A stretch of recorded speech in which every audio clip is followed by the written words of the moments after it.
नमस्कार विद्यार्थी मित्रांनो, चला तर आज आपण नवीन अपडेट सोबत एक नवीन व्हिडिओ घेऊन आलो. तो आहे एमपीएससीचा जो निकाल आलेला आहे PSI 2021 जाहिरात क्रमांक 49 2022 ची जी आहे, तर त्या परीक्षेचा कट ऑफ जो आहे तर तो निकाल तसेच कट ऑफ जो आहे तर तो 30 मे 2024 रोजी एमपीएससी आयोगाकडून उपलब्ध करून देण्यात आलेला आहे. त्याच्याच संदर्भातला अपडेटेड व्हिडिओ मी तुमच्यासाठी घेऊन आलेले आहे. व्हिडिओला सुरुवात करण्याच्या आधी तुम्ही जर आपल्या चॅनलवर नवीन असाल तर चॅनलला सबस्क्राईब करा आणि व्हिडिओला लाईक केलं नसेल तर लाईक करून घ्या. चला तर आता आपण पाहणार आहोत PSI म्हणजे पोलीस सब इन्स्पेक्टर म्हणजे पोलीस उपनिरीक्षक या पदासाठीचा जो एक्झाम घेण्यात आली होती एमपीएससी आयोगाकडनं, तर त्याचा कॅटेगरी वाईज कट ऑफ जो आहे तो कसा आहे.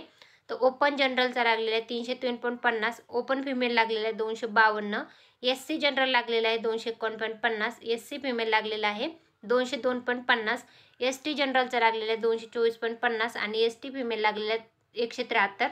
DTA जनरल लागलेला आहे 285, DTA फिमेल लागले आहे 220, NTB जनरल लागलेला आहे 269.50 आणि NTB फिमेल लागलेला आहे 227.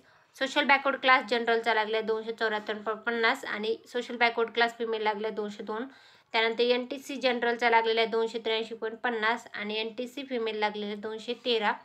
NTD जनरल लागलेला आहे 284.50 आणि NTD फिमेल लागलेला आहे 204.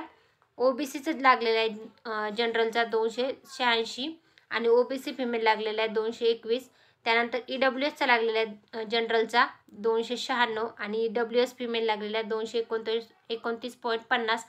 ऑर्फनचा लागलेला आहे 208.50. तर हे आहे एमपीएससी आयोगाकडनं PSI या पदासाठी घेण्यात आलेले जो पेपर होता 2022चा जाहिरातीचा, तर त्याचा एमपीएससीचा निकाल तसेच कट ऑफ जो आहे तर तो 30 मे 2024 रोजी एमपीएससी आयोगाकडून उपलब्ध करून देण्यात आलेला आहे. याच्या संदर्भातलं PDF जे आहे तर ते मी आपल्या टेलिग्राम चॅनलला उपलब्ध करून दिलेलं आहे, ते तुम्ही तिथून बघू शकता.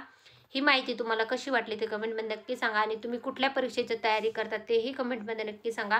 व्हिडिओ आवडत असतील तर व्हिडिओ नक्की लाईक करावा. अशाच प्रकारची माहिती पूर्ण व्हिडिओ मी आपल्या चॅनलवर घेऊन येत असते, ते पाहण्यासाठी चॅनल नक्की सबस्क्राईब करून ठेवायला विसरू नका. व्हिडिओ शेवटपर्यंत पाहिला असेल तर खूप खूप धन्यवाद. Thanks for the watching.